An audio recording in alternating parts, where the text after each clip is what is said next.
নমস্কার, good morning সকলকে।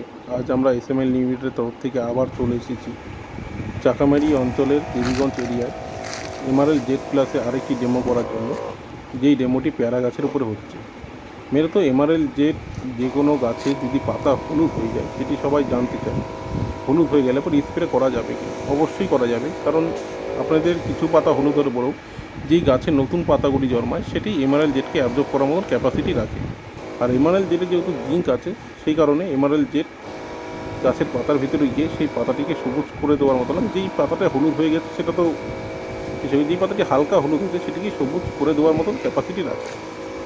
তো এমআরএল জেডে মেনত ডোজ হলো 10 ml করে। যে সমস্ত হার্ড গাছ, টি গার্ডেন বা পেয়ারা গাছ বা আম গাছ, এই সমস্ত গাছের মধ্যে 10 ml ডোজ, এবং লতা রকম গাছ যেগুলি করলা, শশা, পটল, এই সমস্ত গাছে 4 থেকে 7.5 ml ডোজ দিলে পরে না, তাতেই আপনারা ভালো রেজাল্ট পাবেন এমআরএল জেডে।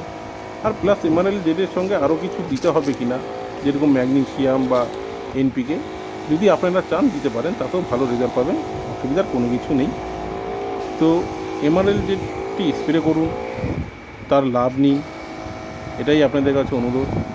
আর আমার চ্যানেলটিকে লাইক অ্যান্ড সাবস্ক্রাইব করে দিয়ে আরও সহযোগিতা করবেন, যাতে বিগত দিনে আমরা আরও চাষির কাছে পৌঁছাতে পারি, তারাও যাতে এই এমআরএল জেডের উপভোগ তারা নিতে করতে পারে এবং লাভবান হয়। তাই সবাইকে বলছি, আমার চ্যানেলটিকে আরেকবার লাইক এবং সাবস্ক্রাইব করে দিয়ে সহযোগিতা করবেন। Thank you.